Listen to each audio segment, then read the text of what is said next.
ये मनुष्य शरीर बड़े भाग्य से मिला है, बहुत मुश्किल से। देखो अपनी ट्रेन एक दिन छूट जाए तो दुख होता है, कब तो 24 घंटे बाद मिलेगी, और हफ्ते में एक दिन जा रही हो ट्रेन तो और दुख होता है, कब तो एक सप्ताह बाद मिलेगी, और महीने में एक दिन जाए तो और दुख कि महीने में एक बार मिलेगी, और साल भर में एक बार जाए तब कितना दुख। और आप सोचो जो ट्रेन जिंदगी में एक बार मिलनी हो और वही चूक जाए, और जो जीवन में एक बार मिलती है उस ट्रेन का नाम है नर्तन एक्सप्रेस। इस ट्रेन में हम बैठ गए। एक महात्मा कह रहे थे सवारी कर चुके हैं, सफर कर रहे हैं, उतरने की बारी है, उसी की तैयारी है। सवारी की गर्भाधान में, सफर कर रहे हैं मकान और दुकान में, उतरना है शमशान में। दुनिया भर में आप चले जाओ, हर जगह लिखा मिलेगा यहाँ गाड़ी खड़ी करना मना है, यहाँ बातचीत करना मना है, यहाँ बिना इजाजत अंदर आना मना है, यहाँ फूल पत्ती तोड़ना मना है, यहाँ 4 लोगों का इकट्ठे बैठना मना है, ऐसे लिखे रहते थे। पर वो महात्मा कहते थे कि हमें आज तक कोई ऐसी जगह नहीं मिली जहाँ यह लिखा हो कि यहाँ मरना मना है। सब जगह 2 बार मरना नहीं है और 1 बार बचना नहीं है, और बार-बार बचकर भी 1 बार नहीं बचेंगे। दीपक बुझने को जलता है, मरण सदा से जीवन के ही आंचल में पलता है। दीपक बुझने को जलता है, दीपदान देता दृष्टि को जब तक होता नहीं उजाला, अंधकार को कर प्रकाश में बुझ जाता है जलने वाला।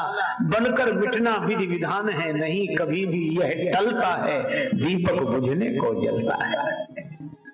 सोचा समीर ने इसे बुझा दूं, सोचा समीर ने इसे बुझा दूं, बुझा नहीं पर जलने वाला। विघ्न आए पर रुका नहीं, कर्तव्य मार्ग पर चलने वाला। बुझा पूर्ण कर्तव्य निभाकर रुक जाना तो निर्मलता है, दीपक बुझने को जलता है। मरण सदा से जीवन के ही आंचल में फलता है। राजेश पूर्ण निष्काम भावयुक्त सेवा ही सच्चा साधन है। परिहित ही प्रभु की पूजा है, यही दीप का जीवन धन है। प्रकृति नियम अनुसार दीप क्या सूरज भी ढलता है, दीपक बुझने को जलता है। मरण सदा से जीवन के ही आंचल में फलता है। देखो हम लोग ये गीत सुनते हैं, श्री स्वामी ब्रह्मानंद जी महाराज का है, हरि नाम सुमिर सुख धाम, जगत में जीवन 2 दिन का। और ये एक मुहावरा बन गया, हम लोग बराबर कहते हैं 2 दिन की जिंदगी, 2 दिन का जीवन। मुझे कभी कभी लगता है कि कितना भी कम जीवन क्यों ना हो, पर 2 दिन का तो प्राय नहीं होता। 60 साल, 70 साल, 50 साल, 55 साल, 80, 90, फिर क्यों कहते जीवन 2 दिन का? तो क्या ये कहा जाता है मुहावरा है, पर मुझे लगा कि ये बिल्कुल ठीक कहते हैं। जीवन में 2 ही दिन कीमती है, एक जन्म का दिन और एक मृत्यु का दिन, और इन 2 दिनों के बीच में जो समय मिला उसका नाम जीवन है। जीवन 2 दिन का। जन्म के दिन लगता है कि आए कैसे, और मृत्यु के दिन लगता है कि जा कैसे रहे हैं। इसीलिए भगवान कहते बड़े भाग मानुष तन पावा, ये जीवन की गाड़ी चली जा रही है, उतरने की मंजिल करीब आ रही है। जीवन की गाड़ी चली जा रही है, उतरने की मंजिल करीब आ रही है। जीवन की गाड़ी चली जा रही है, उतरने की मंजिल करीब आ रही है। जीवन की गाड़ी चली जा रही है, उतरने की मंजिल करीब आ रही है। और ये ट्रेन कौन सी? नर्तन की ट्रेन में आयु रिजर्वेशन, अहंकार सीट है, डिब्बा ही है मन।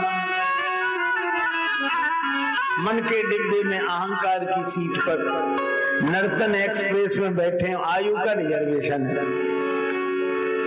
और ट्रेन की रफ्तार का पता कैसे लगता है? ये श्वासा ही रफ्तार बतला रही है, उतरने की मंजिल करीब आ रही है। श्वासा ही रफ्तार बतला रही है, उतरने की मंजिल करीब आ रही है। जीवन की गाड़ी चली जा रही है, उतरने की मंजिल करीब आ रही है। जीवन की गाड़ी चली जा रही है, उतरने की मंजिल करीब आ रही है। अच्छा, ट्रेन में बैठकर जब हम चलते हैं तो स्टेशन मिलते जाते हैं। अब आप विचार करना, जिस ट्रेन में आप बैठे हो इसमें बैठकर भी स्टेशन तो मिले। सबसे पहले देखा था बचपन का स्टेशन, बचपन का स्टेशन देखा था, और मिला बाद में था जवानी का जंक्शन।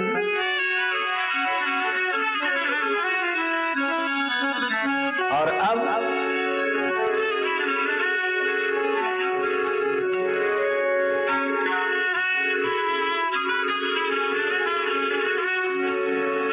सबसे पहले इस नर्तन एक्सप्रेस में बैठने के बाद पहला स्टेशन मिला बचपन का स्टेशन, और मिला बाद में था जवानी का जंक्शन। जवानी का जंक्शन, और जंक्शन इसलिए देखो, जंक्शन से कई और ट्रेन जाने के रास्ते फूटते हैं, और जवानी के जंक्शन से अलग अलग रास्ते फूटते हैं, प्रपंच की ओर या परमार्थ की ओर, सत्य की ओर या असत्य की ओर, मृत्यु की ओर या अमृत की ओर। सबसे पहले देखा था बचपन का स्टेशन, मिला बाद में था जवानी का जंक्शन। अब बुढ़ापे से आगे चली जा रही है, उतरने की मंजिल करीब आ रही है। बुढ़ापे से आगे बढ़ी जा रही है, उतरने की मंजिल करीब आ रही है। जीवन की गाड़ी चली जा रही है, उतरने की मंजिल करीब आ रही है। जीवन की गाड़ी चली जा रही है, उतरने की मंजिल करीब आ रही है। देखो, रेलगाड़ी दो पटरी पर दौड़ती है, और ये मनुष्य शरीर की रेलगाड़ी भी दो पटरी पर दौड़ती है। दिन रात पटरी पे ये दौड़ती है, मुसाफिर को उसकी जगह छोड़ती है।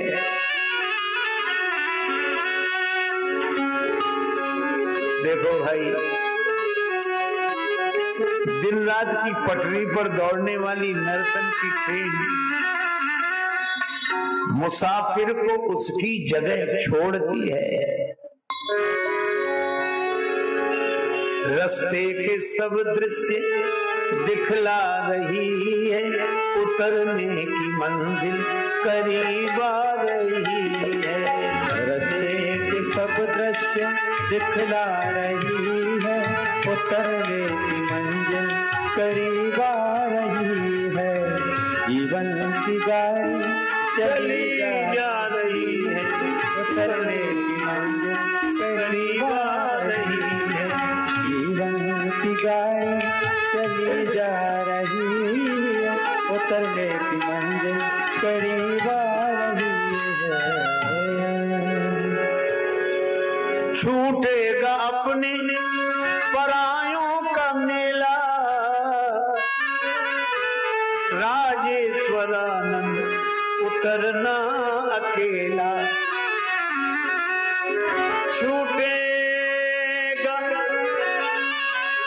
अपने परायों का मेला, राजेश्वरानंद उतरना अकेला।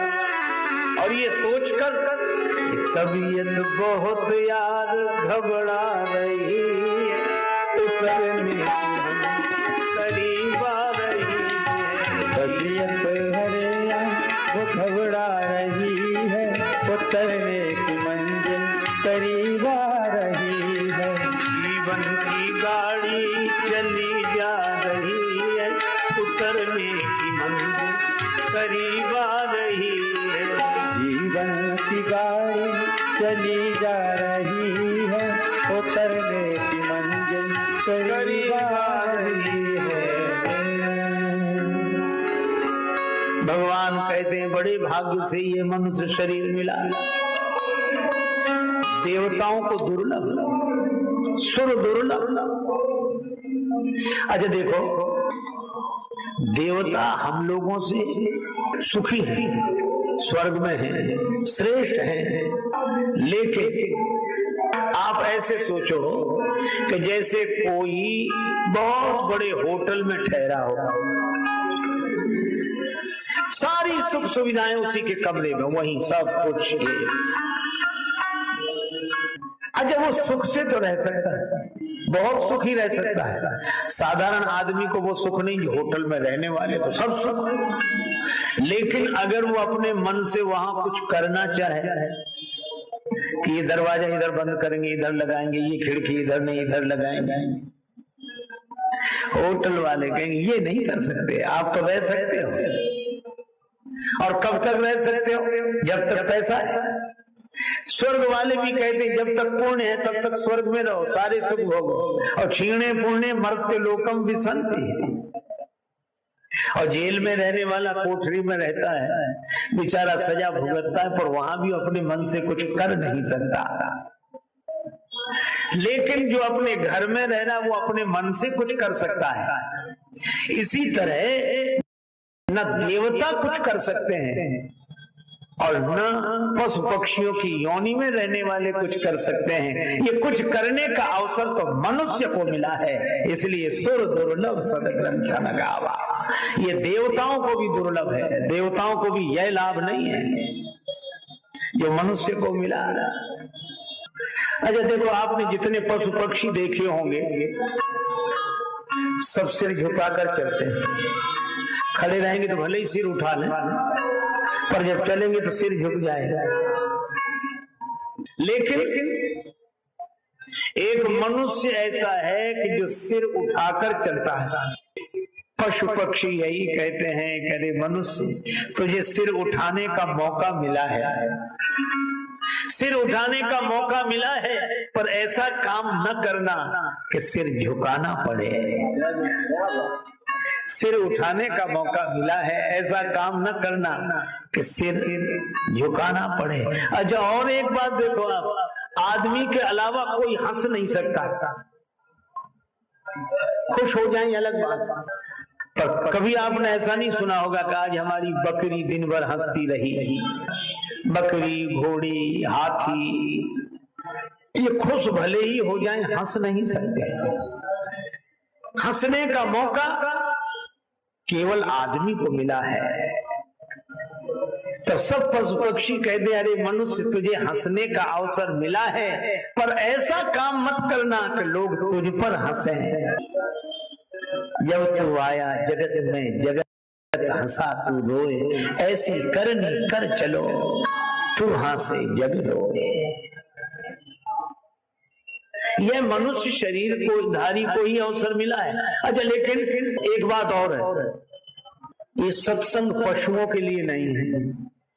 अगर कोई आ भी जाए, एक गौ माता ही क्यों ना हो, तो भी हम एक किनारे कर देते हैं, उधर चले। अच्छा हम लोग सोचते हैं कि हम बड़े श्रेष्ठ हैं। क्यों?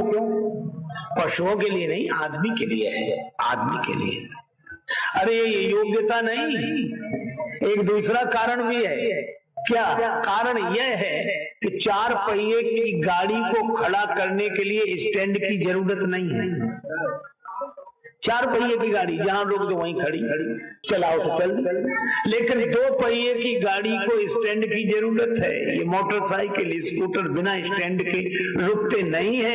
इसी तरह मुझे लगता है कि जितने पशु हैं ये 4 पहिए की गाड़ी हैं।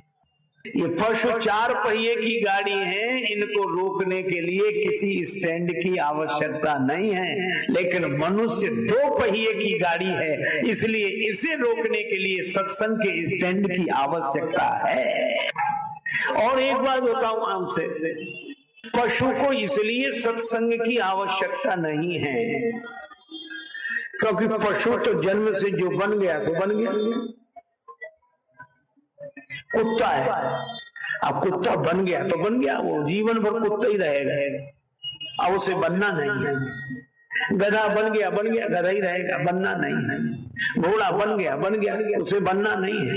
लेकिन मनुष्य को तो मनुष्य बनना है। जन्म के साथ मनुष्य नहीं बनता। आप किसी भी दुकान से ये साज खरीद सकते हैं, पर बजाने की कला तो किसी अनुभवी से मिलती है। तो जीवन के साथ जीवन जीने की कला नहीं मिलती, जीवन परमात्मा से मिलता है। और जीने की कला तो महात्माओं से मिलती है, सत्संग से मिलती है। इसलिए यह शरीर देव दुर्लभ है। देखो आपको एक बात बताएं,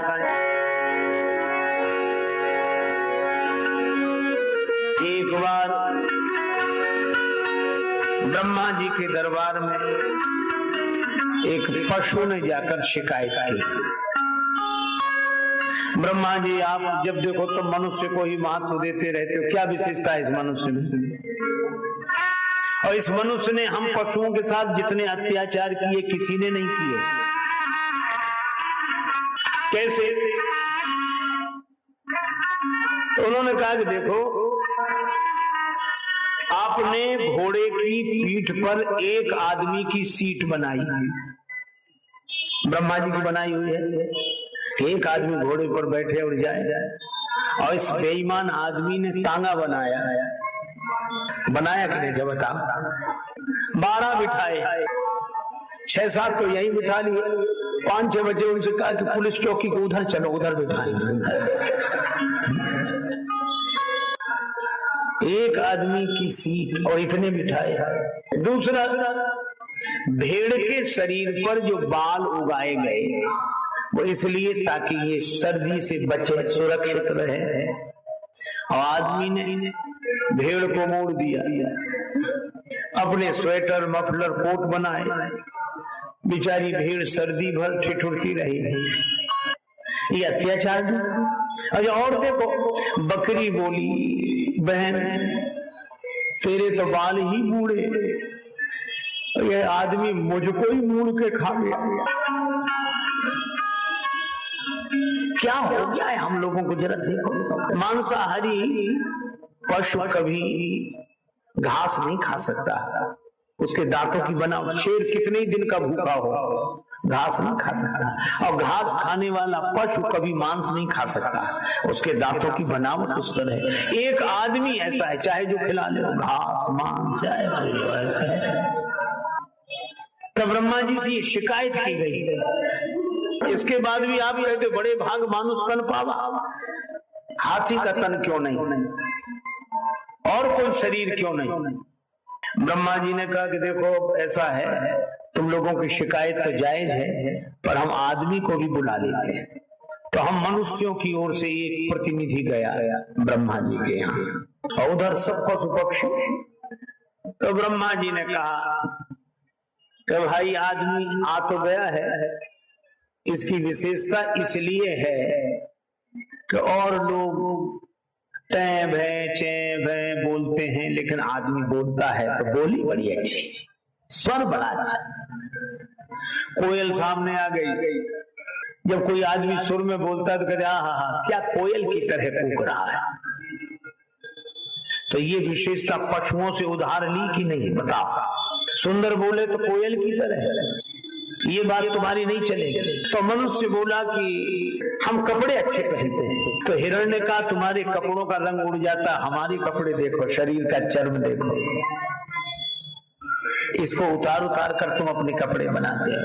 अच्छा ये भी बात नहीं चलेगी, नहीं चलेगी। हम मकान अच्छे बनाते हैं। तो बया पक्षी बोला कि तुमसे बढ़िया मकान तो हम बना लेते हैं। तो मनुष्य ने कहा कि हम बलवान। तो शेर दहाड़ मार के सामने आया कि हमसे ज्यादा बलवान नहीं हो सकते। मनुष्यों में जब कोई बलवान होता है तो कहते क्या शेर की तरह चला आ रहा है, शेर की तरह। कभी किसी शेर से किसी ने कहा क्या आदमी की तरह चला आ रहा है।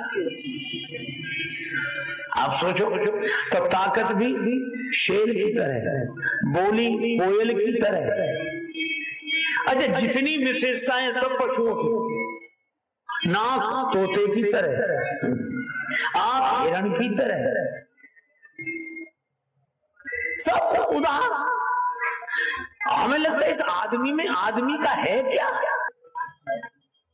तो आदमी परेशान हो गया, कहने लगा मैं सबसे ज्यादा चालाक हूं। तो कौवा सामने आ गया कि हमसे ज्यादा चालाक नहीं हो सकते। तो आदमी हैरान हो गया, आदमी ने कहा सबसे ज्यादा मूर्ख हैं। अब ठीक है। तो गधा सामने आ गया कि हमसे ज्यादा मूर्ख नहीं हो सकते। जब कोई मूर्ख होता है तो कहते हैं आदमी नहीं गधा है, चालाकी हो तो कहते आदमी नहीं कौवा है, सारग्राही हो तो कहते आदमी नहीं हंस है, बलवान हो तो शेर है, सुंदर बोले तो कोयल की तरह, नाक तोते की तरह, नेत्र हिरण की तरह। ब्रह्मा जी ने कहा इनमें तुम्हारी पशुओं से कोई जीत नहीं है। फिर ब्रह्मा जी यह क्यों कहा गया बड़े भाग मानुष तन पावा।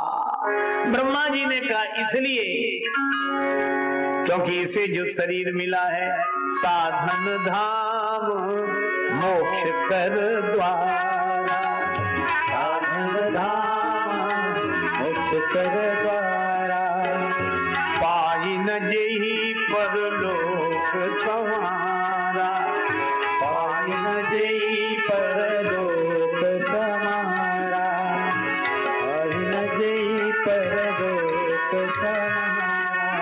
साधन धाम मोक्ष कर द्वारा, साधन धाम मोक्ष कर द्वारा, पाई न जेहि परलोक संवारा, पाई न जेहि परलोक संवारा, परलोक संवारा, परलोक संवारा। यह मनुष्य शरीर जो इसे मिला है यह इसके सचमुच सौभाग्य का सूचक है, क्योंकि ये साधन का धाम है। इस शरीर को पाकर साधना की जा सकती है, आराधना की जा सकती है, भजन किया जा सकता है और मोक्ष का दरवाजा है।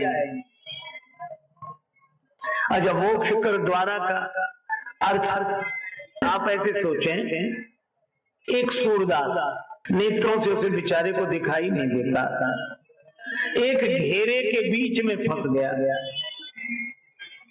उसमें दरवाजा था सिर्फ एक, चारों तरफ बाउंड्री, सुअंधा घूमे कि दरवाजा मिल जाए, चक्कर लगावे तो दरवाजे से भी निकल जाए, मिले ही नहीं उसे दरवाजा।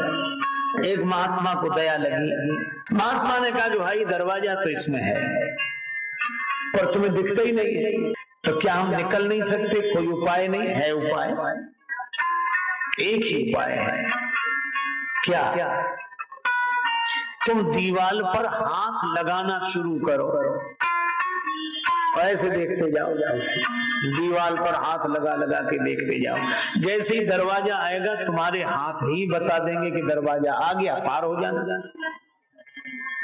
ये अब महात्मा जी ने अंधे को दीवाल पकड़ा दिए, चलने लगे, महात्मा जी भी चले गए। पर शाम को लौट कर आए तो सूरदास उसी के भीतर निकल ही नहीं पाया। बोला अरे महाराज इसमें दरवाजा नहीं है। महात्मा बोले दरवाजा तो है, तो पता नहीं लग रहा हमें, तुम हमारे सामने चलकर दिखा। इसके साथ यह होता कि दीवार पर तो हाथ लगा के चलता रहता, जैसे ही दरवाजा आता उसे बड़े जोर की खुजली लगती, तो दोनों हाथ से अपने सिर खुजलाने लगता, चलता भी रहता, तब तक दरवाजा निकल जाता, फिर दीवार पे हाथ लगाएगा। महात्मा ने कहा कि जब तुम्हें खुजली लगती है वही दरवाजा है, या तो खुजलाना बंद कर दे या चलना बंद कर दे। चलना बंद हो नहीं सकता, खुजलाना बंद करके निकल जा, वही एक जगह है। और यह कहानी यह कहती है कि हम ही वह अंधे मुसाफिर हैं। अगर आपको यह वीडियो पसंद आई हो तो हमारे चैनल रामायणी को सब्सक्राइब करें और इस वीडियो को लाइक करके महाराज जी के लिए अपना प्यार प्रकट करें। आप इस वीडियो को शेयर करें ताकि ये वीडियो ज्यादा से ज्यादा लोगों तक पहुंच सके, और कमेंट्स में अपने विचार और सुझाव दें, जिससे हम आपके लिए ऐसे ही वीडियोस और पेश कर सके। जय श्री सीताराम जी।